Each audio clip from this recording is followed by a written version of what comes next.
mga Lods, welcome back sa ating YouTube channel. And eto mga Lodis, muna natin tong ating video ngayong araw na to dito sa latest top 15 cities sa Pilipinas na pinaka ligtas tirhan o pasyalan mga Lodi, no? Mula sa channel ni Kuya K mga Lods. So sabay-sabay nating tuklasin and alamin yung pinaka safe na syudad sa ating bansang Pilipinas mga Lodi. Pero bagong lahat, bago natin umpisahan tong ating reaction video, if you are new to this channel mga Lodi and trip nyo yung mga ganitong content, please don't forget to subscribe and pakipindot na rin yung ating notification bell para lagi kayong updated sa tuwing mag-upload tayo ng ating mga reaction video. And of course mga Lodi, yung ating featured channel, no? Courtesy kay Kuya K. So yung kanyang channel link mga Lodi, please bisitahin nyo ang kanyang ating description. So ilalagay ko po yung kanyang channel mga Lodi. And of course, kung hindi pa kayo nakasubscribe dito, paki-subscribe mga Lodi. Ang dami nyo matutunan sa channel na to mga Lods. Okay, so mga Lods, wag na natin patagalin to. Ang bansang Pilipinas ay isang kapuluan na binuo ng 7,641 na isla na mayroong mahigit na 113 million na populasyon. Grabe, no? Ang liit ng bansa natin, pero guys, mas madami pa tayo sa mga bansa na malalaki, no? Pahirapan talaga sa paghahanap ng trabaho, no? Kasi overpopulated tayo, men. Hindi rin maiwasan talaga, no? Ang daming mga Pilipino na talagang nangingibang bayan pa para makahanap ng magandang oportunidad mga Lodi. So isang reason din to, no? Kaya mahirap maghanap ng opportunity sa Pilipinas kasi overpopulated na po tayo, no? Bawat isla ay mayroong kakaiba at nag-aalok ng iba't ibang uri ng kultura at mga tao. Ito yung maganda Nakikita rin natin na patuloy na lumalago ang ekonomiya ng Pilipinas. Isla. At isa na rito ang real estate industry at ang turismo. Pero hindi talaga may iwasan na magkaroon ng krimen sa isang lugar. Lalong-lalo na ang mga matataong lugar tulad ng mga syudad. Kaya wala naman talagang perfectong syudad eh. Kahit sabihin natin pinaka-safe yan, no? Meron pa ring mga siraulo dyan, no? Kasi hindi naman natin mapiplace, hindi natin kontrolado yung mga utak ng mga nakatira dyan mga Lodi. Kaya kahit sabihin natin pinaka-safe na lugar yan, of course mag-iingat pa rin tayo. Sa ang kaligtasan ng isang lugar o mayroong mababang bilang ng krimen sa iyong pagpipilian kung saan mo man naising tumira o magbakasyon. Kaya sa video nito malalaman mo ang 15 mga syudad sa Pilipinas na napakaligtas tirhan at pasyalan. Tingnan natin guys, araw man o yung gabi. syudad natin dyan.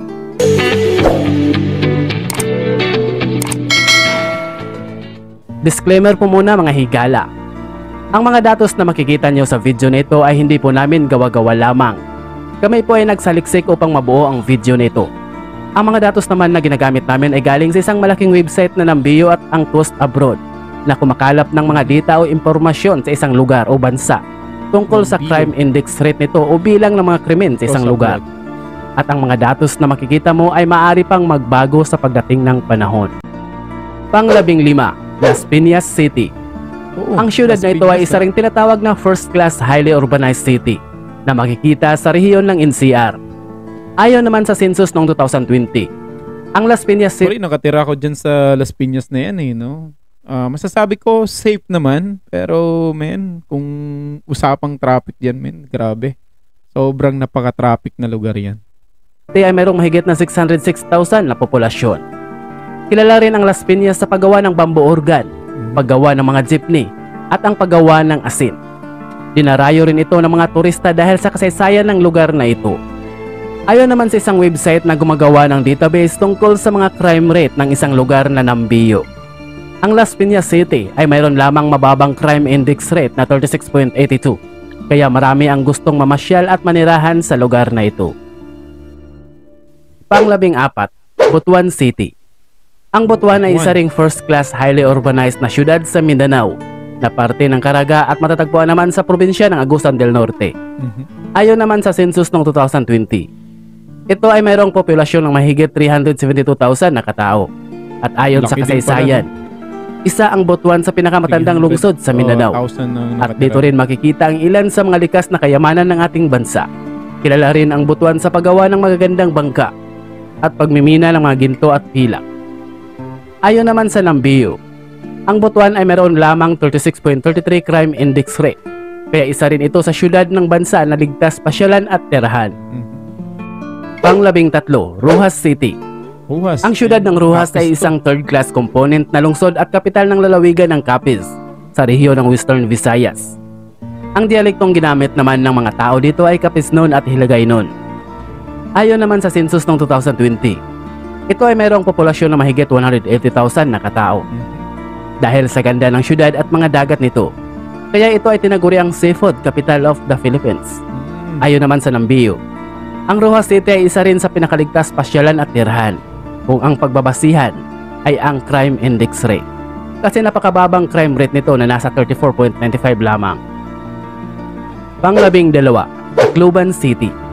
May tuturing na isang highly urbanized na syudad at sentro ng ekonomiya ng rehiyon ng Silangang Visayas. Leyte pala to. Ito ay may ekonomiya na higit na nakatuon sa komersyo, turismo, edukasyon, kultura at pamahalaan sa rehiyon.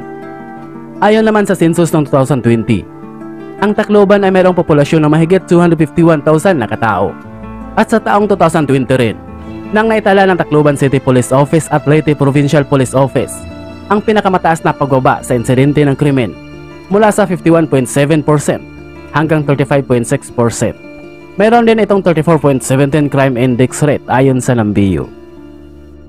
Pang-11, Legazpi City. Ito ay kabisera ng lalawigan ng Albay na kung saan makikita ang pinakasikat na bulkan sa Pilipinas, ang Bulkang Mayon, na isa rin sa pinakaaktibong bulkan. Bukod sa mga natural na atraksyon tulad ng mga nature parks, pinagmamalaki din ng lungsod ang mga man-made at makasaysayang atraksyon na siyang dinarayo ng mga turista. At mas lalo pang dinarayo ng mga turista ang kanilang lugar dahil sa napakababang crime index rate na 33.82 lamang. Yan ay ayon sa Nambio. Pang-10, Dumaguete City. Ang syudad na ito ang kapital ng probinsyang Negros Oriental. Negros. Kilala rin ang syudad na ito bilang City of Gentle People. Negros. Ayon naman sa census ng 2020, ang Dumaguete ay mayroong mahigit 134,000 na populasyon. Ang Dumaguete rin ang pinakamaliit na land area ng mga syudad sa probinsya, pero ito ang pinakamataong syudad sa Negros Oriental. Tinawag ring University City ang Dumaguete dahil sa 4 na malalaking universidad na makikita sa lugar. Ang Dumaguete ay may maraming edukadong tao, kaya naman isa ito sa pinakaligtas na syudad sa Pilipinas. Ayon naman sa data ng Nambio sa kanilang naitala, ay mayroon itong 33.52 crime index rate. Pang-9, Naga City. Ito ay isa sa pinakamalaki at pinakamahalagang lungsod ng Bicol dahil sentro ito ng halos lahat ng bagay. Ang syudad ay ang sentro ng debosyon ng Our Lady of Pinafrancia na isang Marian devotional sa Asia. Ito ay tahanan ng malaking internasyonal na kumpanya, hotels at kondominium.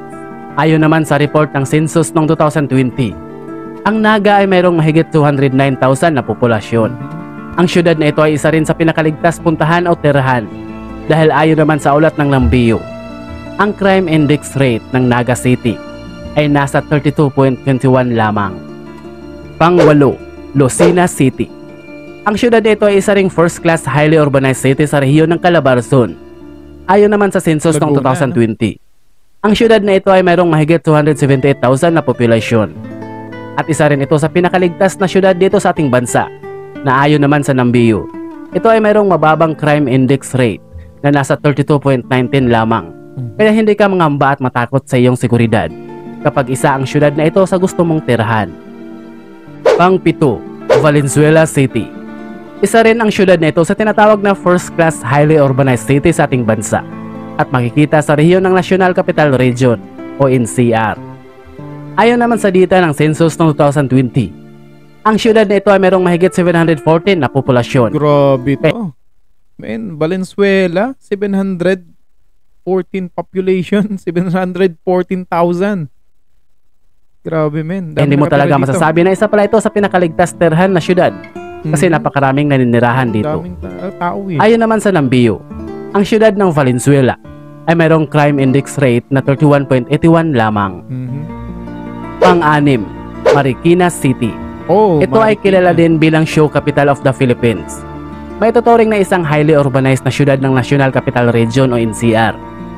Ayon naman sa report ng census ng 2020, ito ay mayroong populasyon ng mahigit 450,000 na katao. Ang Marikina ang pinakaligtas na tirahan o pasyalan sa lahat ng syudad sa NCR. At pang-6 rin ito sa pinakaligtas na syudad sa buong Pilipinas. Ayon kasi sa data ng Nambio, Ang Marikina ay meron lamang 29.91 na crime index rate, mas mababa kaysa mga unang nabanggit. Mababa nga yun. Pang-5, Lawag CR City. pa. Ang lungsod nito ay ang kapital ng lalawigan ng Ilocos Norte. Ooh. Ayon sa report ng census ng 2020, ang syudad ng Lawag ay merong mahigit na 111,000 na populasyon. Baluarte ito ni Marcos. Ito ang sentrong pang-komersyal at industrial ng lalawigan. Ayon sa survey ng sinagawa ng data crowdsourcing website na Nambio, ang syudad ng Lawag ay isa sa pinakaligtas na lungsod sa Pilipinas. Ito ay merong 28.95 crime index rate. Kaya naman, hindi ka mag-alala sa iyong kaligtasan kung dito mo naising tumira o mamasyal dahil sa mababa ang kabuuang bilang ng krimen. Pang-4, Davao City. Ooh. Ito ang pinakamalaking syudad sa Pilipinas kapag Davao City, mga lodi, ano? Pero kung titingnan niyo yung mga website sa pinaka-safest ngayong safest city sa Pilipinas ngayong 2024, nangunguna ang Davao. Pero dito sa video na napanood natin is number 4 lang siya. Pero guys, nakatira ako diyan sa Davao, mga lodi. Masasabi ko talaga, men, no, na napaka-safe na lugar 'yan, no. Yung naranasan ko sa ibang bansa, mga lodi, dito mararanasan mo sa Davao City. Imaginein mo, yung mga driver diyan, no, nirerespeto nila yung speed limit, then yung pedestrian lane, no. Kung pumunta kayo sa kanilang palengke, mga lodi, lahat na nagpapalo dun sa parking, no. Halimbawa, kung yung parking mo ay pang motorsiklo lang, no, dun ka lang nagpa-parking, no. As in talagang nagpapalo sila, mga lodi. Tuloy natin. ang basihan ay ang land area. Pero ito ay pumapangatlo lamang sa Quezon City at Manila City kapag ang basihan naman ay ang rami ng tao. Ayon naman sa census noong 2020, ang Davao City ay mayroong mahigit, kahit ganun kalawak ang area nito at karami ng mga tao, ay napanatili pa rin nito ang kaayusan ng kanilang syudad. Grabe yung syudad na to, no. Imaginein mo, 1 million yung nakatira dyan, mga lodi. 1 million mahigit, no. Kaya yung mga politiko sa atin, no, masyadong din dito sa Davao, no. Talagang humihingit sila ng mga suporta kung sino man yung nakaupo dito na mayor, no. Talagang malaking bagay ito sa mga politician, no. Kung mapapansin mo yung takbo ng politika dyan sa Davao City, no. Kung titingnan nga natin si Tatay Digong, no, kung sa latest survey, no, sa Senado ngayong midterm election, talagang pasok siya sa sa winning list, no, top 12 na senador na mananalo ngayong 2025. Pero mas pinili niya, no, tumakbo ng mayor sa Davao City. Kasi nga syempre tumakbo yung dalawang Nograles, no. Kasi nga feeling ko kung yung si Basti ang tatakbo, medyo 50-50 pa. Pero kung si Tatay Digong, for sure na yan, men. Ilalampaso pa rin niya yung mga Nograles dyan, no? Kaya ang ganda ng strategy ni Tatay Digong or yung mga Duterte sa Davao City, no. And ang dami kong nakakausap diyan, ang dami kong kaibigan, no, na kilala diyan sa Davao City, mga lodi, no. Talagang pag sinabi mong Duterte, no, may nakikita talagang proyekto, mga lodi. Nakikita talaga nila yung serbisyo ng mga Duterte niya. Sabihin natin, guys, no, dynasty na, kasi nga from tatay to anak, no.